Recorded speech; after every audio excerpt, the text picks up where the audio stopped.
Well, hey everybody, John Rathlin here, and this is my review of New Japan Pro Wrestling's Best of Super Juniors 26, the finals. Oh boy, those last two matches, the finals and the U.S. title match, were absolutely terrific. Really elevated the show. Big old thumbs up for both of those. The show overall, big thank you as always, Jim, for sending me this little C-Block trophy. I really do appreciate it. Poll somewhere above my head. Please let me know what you think there and in the comments below. And I'm going to try to not let this review go way too long, because really, the meat and potatoes is the last couple matches. Actually, the last three matches. We get Kevin Kelly, Gino Gambino, and Chris Charlton on commentary. Really huge crowd. I would be very shocked if it wasn't at least 9,000, 10,000 people. I don't know how much that venue exactly holds, but it was a really big crowd. And this is capping off the Best of Super Juniors tournament, which I will have a top 20 of. My top 20 favorite matches of the tournament, since, hey, there were a whole lot of matches, a whole lot of really good performances. I gotta put some of them over, but I'll get to that another day. Bandito, Jonathan Gresham, and Ren Narita versus Teton, Dragon Lee, the IWGP Junior Heavyweight Champion, and Shota Umino.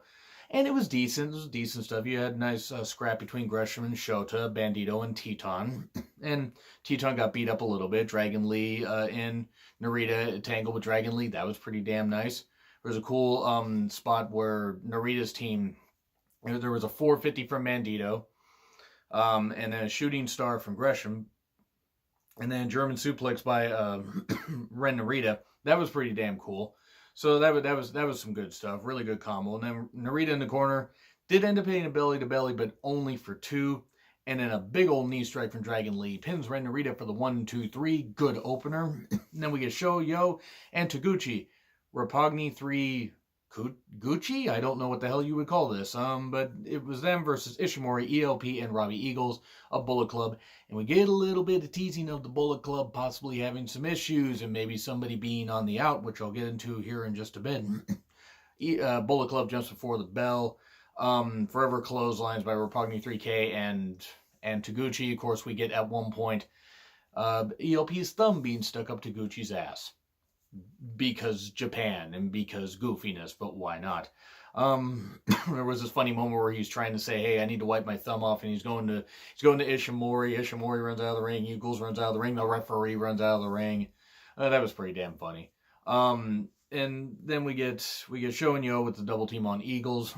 Sho and Eagles having a nice scrap. That'd be a fun feud if they don't end up doing what I think they're going to do with Eagles. There was a blind tag. It looked like Eagles was going to get the victory because he went for the 450. And ended up hitting the 450, but a blind tag from ELP. Oh, Robbie Eagles looks like he was going to get the win. Nope. ELP hits the CR2. 1, 2, 3.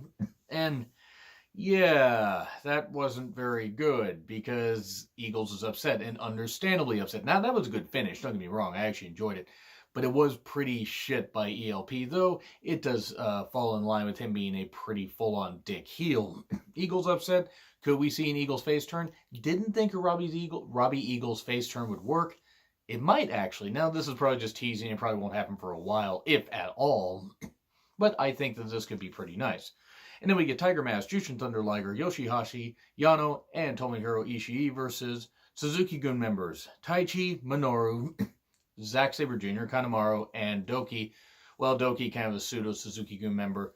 But anyway, he seems to fit in just fine because, well, look at that. We're getting attacks outside and a whole bunch of stuff. And we're getting Ishii and Taichi hype, which is going to be taking place for the Never Openweight title on the Dominion card, that is. That should be quite a bit of fun. Really looking forward to that. I will have a review of Dominion up, by the way, and do want to note, unless the Kazuna Road cards are really good, I'm probably just not going to bother reviewing them, because my time's going to be limited, so I'm probably just going to skip those and focus on the G1 in Dallas. I still hope that they will add those Australian shows live on the New Japan site, because I would really like to see that. But anyway, we then get, the crowd loving Liger, absolutely loving Liger. It's one of the last times he's going to be there, because he's going to be retiring in about 6 months, which I'm going to be a fucking emotional wreck. And again, everybody's got to retire, just still. Love Jushin Thunder Liger. Doki ends up hitting a pretty cool dive. Liger and Suzuki, battling out like they have over, a couple previous tours. Ishii and Taichi with some more stuff. We get Yoshihashi and Zack Sabre Jr. having some good exchanges. And then Yoshi and Doki. And then everyone hit a move. And then Karma from Yoshihashi pins Doki for the 1-2-3. Okay, Doki pretty much taking a whole lot of losses here. So maybe he's just been brought in for this tour, and that was the idea. He was just going to be there to put people over, because he only beat Ren Narita in the tournament. But Liger and Suzuki attack each other afterwards, and that was pretty nice. So it was good. It was good stuff. Then we get Toa Henare, Hanma, Togi Makabe, Kota Ibushi versus LIJ minus Shingo, who's in the Best of Super Juniors finals a little bit later.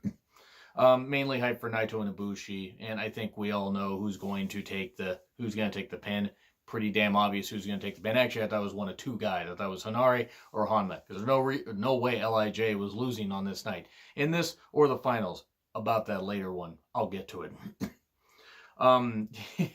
At one point, Chris Charlton's talking about the diving headbutt by Hanma, the Kokeshi. He missed one and then hit another, and Kevin Kelly's like, he's batting 500, and referencing baseball and everything. So for all the UK followers or anybody that's not American, if you don't understand it, Charlton didn't understand it. What? That doesn't make any sense or whatever. And it says you and your American math, and I don't know why that popped me, but it just did. It's true. We're weird over here. Makabe and Sonata tangle. We get more Naito and Ibushi, and then we get a spike DDT by Ibushi. Why does Ibushi hate his own goddamn neck so much? Why does he hate his neck? We want you to be able to walk by the time you're 40. Hell, by the time you're 38 at this point. We then get Henare in with Evil, and then a Magic Killer pins Henare for the 1-2-3. I would not mind seeing a Henare Evil feud. I know I mentioned that about Henare a whole lot. The guy also seems to be getting stronger with every single match. We then get Naito beating up Ibushi afterwards, gaining a little bit more of an advantage. And then we get Rocky Romero and Kazuchika Okada. I always screw up his name, which is sad. I'm trying to learn this stuff. Versus Marty Scurll and Brody King. Decent match. Okada and Brody tangling. Romero and Brody also tangling. Brody with some incredible agility. Rocky to get beat up. We get Scurll and Okada kind of rekindling what happened at the G1 Supercard, which, that really opened up my eyes to just how fucking great Scurll and Okada were. So, I certainly enjoyed that match. And, granted, I think we all knew how great they were, but it's just watching them, even though they went a little bit long. And actually, I take that back. It was not G1 Supercard. It was at All In. I apologize. I'm very, very tired right now. But then we get a Rainmaker ends up pinning Brody for the 1-2-3. The Chris Jericho video shows up, and oh god, Okada's looking around. Jericho didn't show up, which surprised me a little bit. I actually thought that Jericho was maybe going to attack Okada, but maybe they thought they'd be repeating stuff too much. It's wrestling. Wrestling stuff gets repeated. But then we get Hiroshi Tanahashi versus Jay White. Tanahashi's comeback match and everything, and was it good? It was probably the best Tanahashi-Jay White match that they've had, at least in my personal opinion. Their chemistry is getting better. This is leagues and miles ahead of their match at Wrestle Kingdom 12, which wasn't bad. It just wasn't great. The chemistry just wasn't quite there. Jay attacks before the bell during Tanahashi's entrance. Works on the elbow, focuses on surgically repaired elbow. For a good while, we get a dragon screw from Tana. We get some good exchanges. Tana didn't look weak here. It was just obvious that Jay White had an answer for everything. There were some cool momentum switches, a couple twists and shouts. An armbar by Jay White. Gato gets involved and ends up getting knocked out. A low blow by Jay White, and then a low blow by Tanahashi. So they're even, but Tanahashi tries to go for the cloverleaf and gets his arm trapped, and then Jay White uses that and advantage, gets the roll up for the 1-2-3. So Jay White gets the victory. That was the right call. I wasn't actually sure if they were going to give Tanahashi the win. I was like, it might stop Jay White's momentum a little bit, but they seem to be going with quite a bit of a push for him. He beat Goto recently, and he's beaten Tanahashi. I still don't think Jay White's going to win the G1. I still think it would be too soon to give him the title back, even at next year's Wrestle Kingdom. But they clearly see big things in him. And look, Jay White's pretty goddamn good in the ring. He really can get people to hate him, and that's hard to do in this day and age. We then get Juice Robinson, the IWGP US Heavyweight Champion, versus Jon Moxley. And again, I'm bringing the thumb out. Good Lord. Good fucking Lord. One of Jon Moxley's best matches. And I'm focusing on the last couple years that he had in WWE. Because WWE style, New Japan style, all that stuff and everything, totally different. Longer tours, different companies, different styles. I get that. It's just nice to see unhinged Jon Moxley, just him able to be himself. He looked so free. He looked so happy. And he looked like completely reborn. He had he just had regular shorts on and everything, a jacket. He threw water in the crowd. He's the Death Rider, Jon Moxley. And this was terrific. Juice cut his hair. He cut the dreads off, so now he's just got, like, he doesn't have a haircut like mine, but it's a much shorter one. Mox dives into the crowd. Milano gets knocked down, and he got back up again because Milano's still a tough guy. He's biting Juice's eyebrow. Sweet G, just biting right above his eyebrow there. That was pretty fucking brutal. Juice dives off the stage because at one point he gets onto the staging area. Since they had a bigger venue, they were able to do that kind of a dive, and they did that dive, or Juice did. He hit more of the floor than he hit anybody else. There were more, Moxley and a couple young lions, including Yota Tsuji, were there to break his fall, but unfortunately Juice overshot it a bit, missed it by that much. It really looked brutal, and that wasn't the last bad bump that he would take. We get a knee focus by Moxley, wrapping around the post and all that. Juice bleeding from the eye. I thought we were going to get a blood stoppage at some point, even though he wasn't bleeding that much. I thought it was going to be a focus. Really wasn't that much of a focus. Juice does come back, hit some heavy strikes, a nice dive, the Juice box, but can't capitalize because of his hurt knee. We get a shove off the ropes. Juice hitting the apron, as we know, the hardest part of the ring. A table spot where, God, that table spot was brutal. Moxley, clearly influenced by Cactus Jack and various others, takes a chair and he's like running it off the apron, trying to drive the chair through Juice and drive Juice through the table. The problem is the table says, no, I am the table and I will not do that. And he clearly, that table didn't break. The table eventually did break when Moxley said, damn it, I'm putting you through that table and I'm breaking that table. And that was pretty fucking goddamn brutal. This was a brutal match and a lot of fun. It was the best Juice Robinson match I've seen in quite a while, actually. This far exceeded, this was way, way above. The first few minutes were already better than anything that him and Chase Owens did on the New Japan Cup Finals, which I know they tried, but their match in the tournament earlier was better. So anyway, figure 4 on the post by Moxley, channeling Bret Hart. Chair to the head. Juice comes back, hits him really well. Juice actually just throws the chair. Mox gets his hands up and the chair bounces off. Juice does come back, so some nice clotheslines and strikes, a cannonball onto a table. So the table's sitting up on the barricade. Moxley's there, and Juice overshoots it again. Now, I get it. He didn't want to crush Moxley's head, so I get that. But he way overshot it. It looked like he really hurt himself. Juice's back is going to be feeling this match probably for the next month. I honestly would be shocked if he wasn't like really, really hurt and needing to get acupuncture or something or whatever. It just looked really fucking brutal. Powerbomb through the table. That was pretty cool by Juice. Cloverleaf by Mox. Juice fights out of it. A double arm DDT and Juice kicked out of that. So, kicked out of the former Dirty Deeds. I don't know what the fuck, Mox is calling it now. But then soon after hits a big double arm spike DDT. 1, 2, 3. New IWGP US champion. Absolutely terrific. Sorry for my voice, folks. The allergies are kind of kicking in. But this was absolutely terrific. Fucking brilliant. Loved it. Really can't wait to see if the US title can be brought back to prominence. Now, Juice tried. His second run went better than his first run. Because the first run was only like 2.5 months. This run went better than the first run. The U.S. title is going to have to gain a foothold and everything, and Mox isn't going to hold the title past September.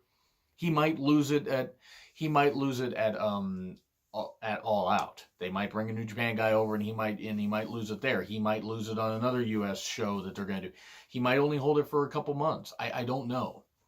But it's very interesting. I think this is the beginning of New Japan. I think New Japan's kayfabing on this whole thing of them not wanting to work with anybody else, honoring their partnerships and everything. I think that once the contracts run out, and I'm talking with like Ring of Honor and stuff and people like that, they're gonna start with AEW. AEW's on Turner. They got a bigger format or a bigger platform and everything, and They aren't making some bad decisions like Ring of Honor is.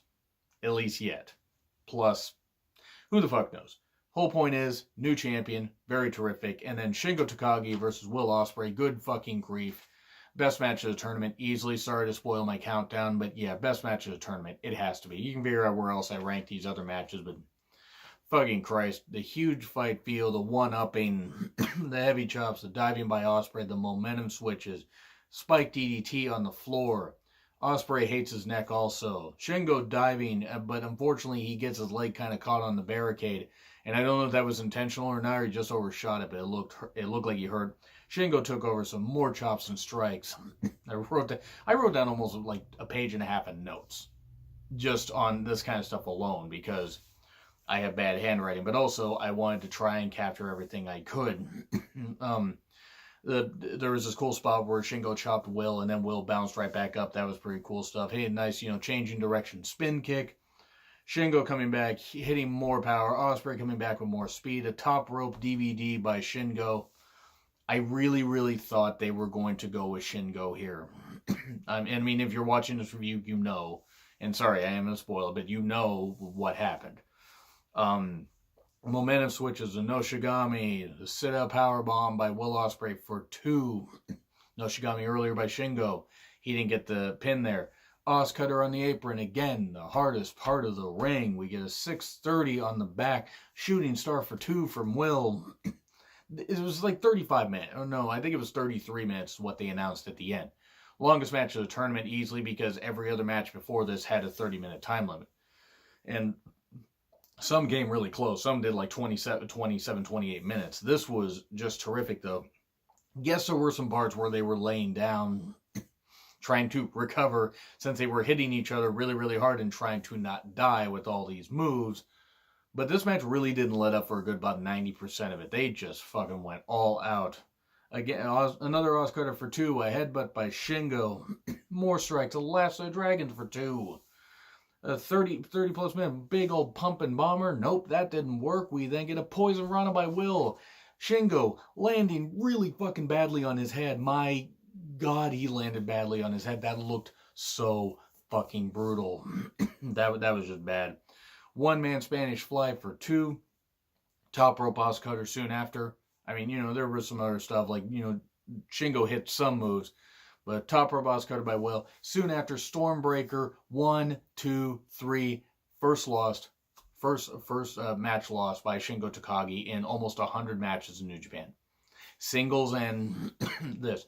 I'm very surprised they went with Will. I'm not going to complain because I think maybe there's a little more. If they had gone, as disappointed as I am that Shingo did not go through the tournament undefeated and go on to face Dragon Lee. Maybe Ospreay versus Dragon Lee is more marketable. And that's nothing against Shingo.